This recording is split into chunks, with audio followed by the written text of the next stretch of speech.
Welcome to a long-awaited video for me. It's been over a year in planning, I suppose. Even with no script, I've just wanted to make it. And the video is on My Hero Academy, which for some reason a lot of people call My Hero Academia. I'm fairly sure in English it's supposed to be Academy, and in Japanese it's Boku no Hero Academia. But whatever. I'll just call it My Hero.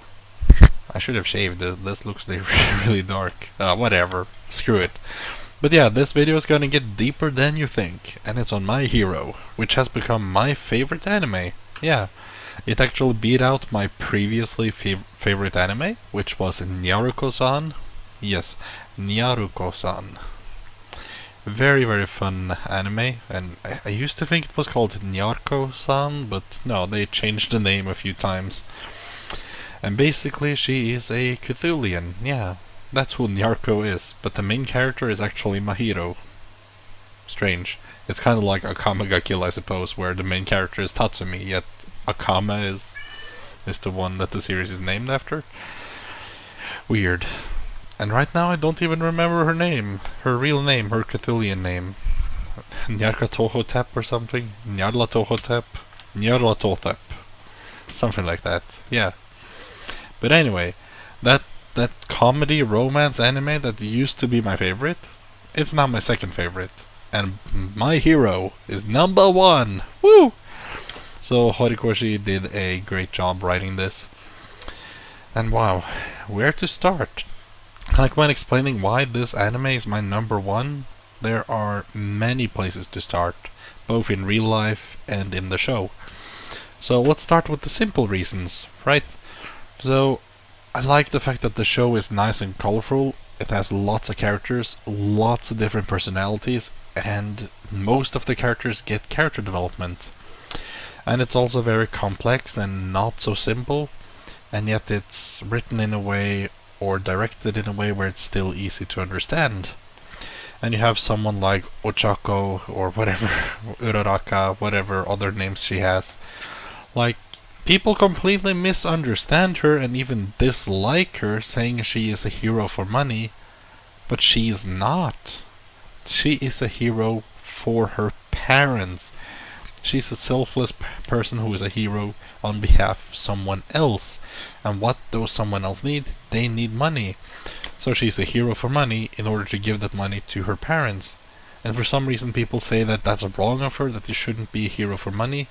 But I think those people are short-sighted, not seeing that she's not there for the money, she's there for what the money's going to be used for, which is very, very noble, helping out your parents, who are fantastic to you, who gave you everything that they could. You know, that's phenomenal.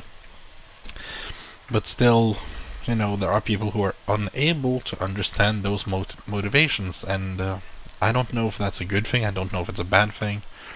I kind of think it's a bad thing, but it's not the show's fault, it's the fault of humans, I guess. But also like how relatable a lot of characters are.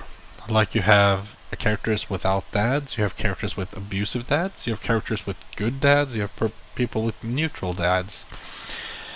And then you have someone with disappointing moms, you could say, and some good moms, energetic moms, and yeah, it really gets a lot of perspectives in, and in a way you understand how a character could become who they are with the parents that they had. Like, never does a parent feel off.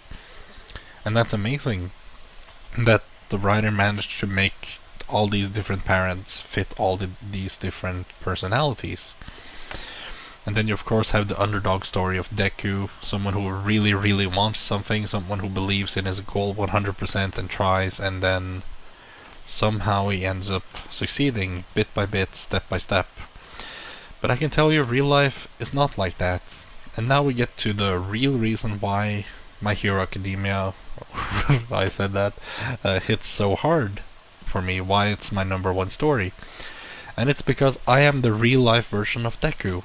Me and him are exactly the same, except that he's fictional, and so he can think faster, react faster, and do things that the plot needs. That's not really possible to do for a real person. And there are so many parallels in our life. Like, I had Bechd's disease. Him, he didn't have a superpower. And that's basically the same in our worlds. Like, he didn't have a superpower, me, I had a disability. And we got those things around the same age. And like, his doctor told him because of that, you can't become a hero, like it's not possible. And me, sitting there in elementary, I had my teacher, just because she was a bitch, she told me that I would never become anyone. I would never become anything, I would never amount to anything. But hey, I showed her, I became disabled. Yes, that's a joke that was delivered very fast. Anyway.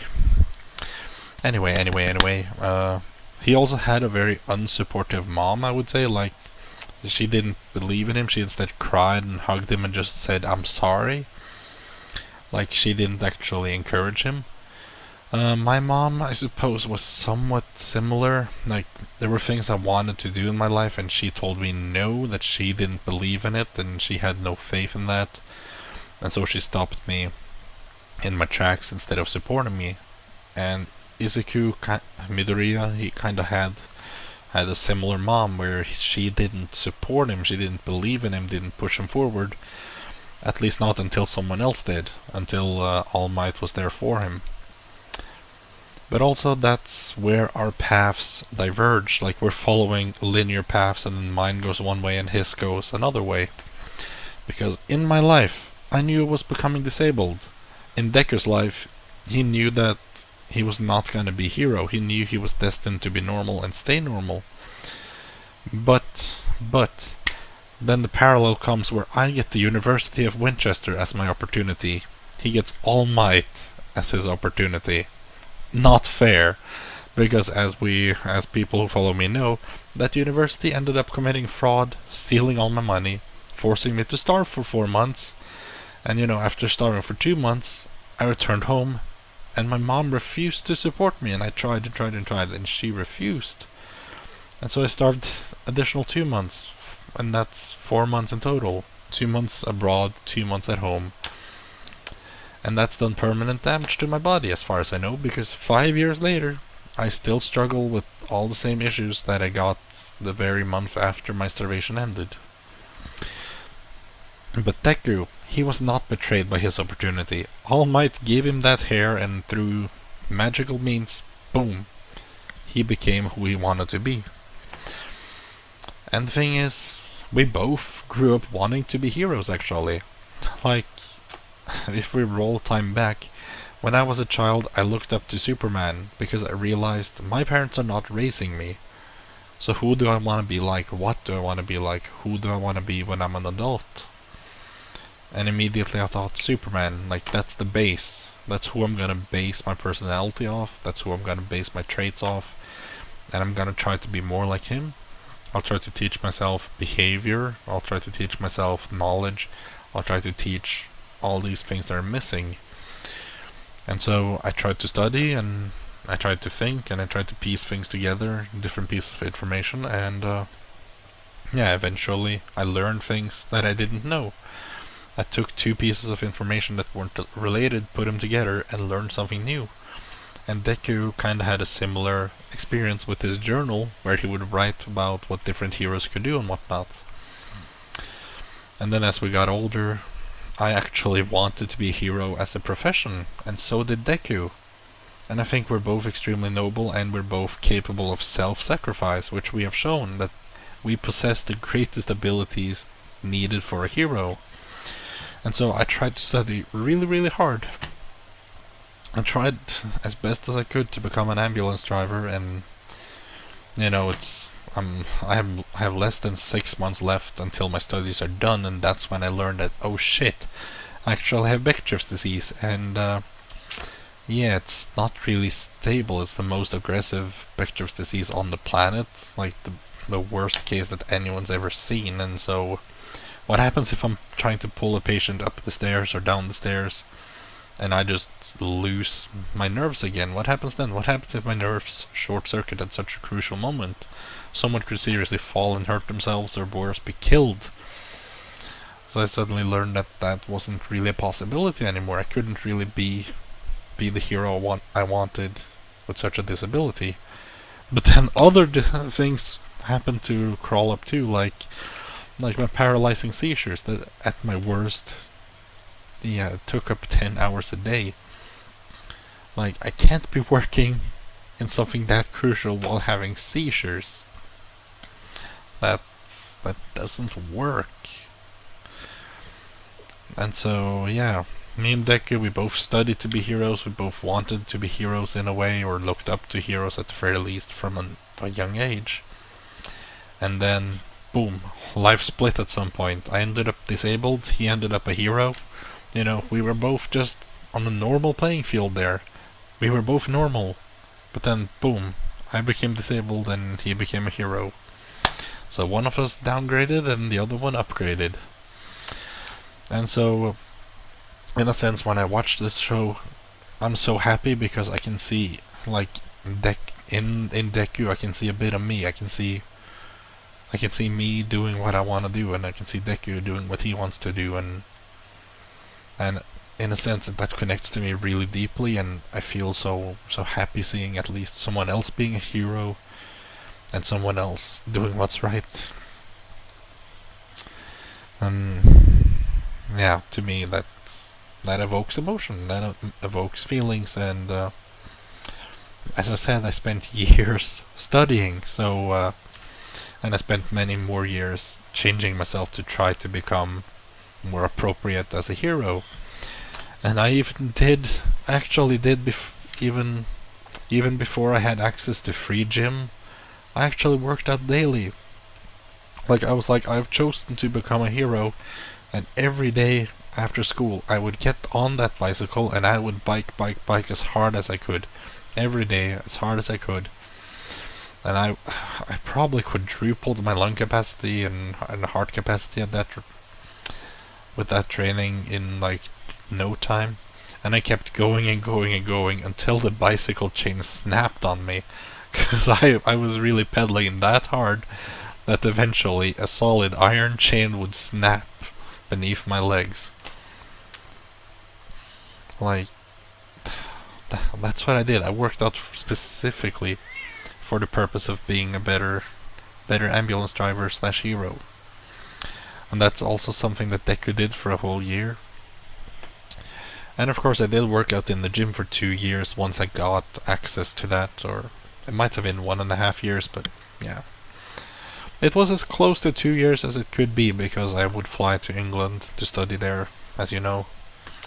So yeah, I did put in a lot of effort. I put in the years of training, and Deku put in the years of training. But there's still more.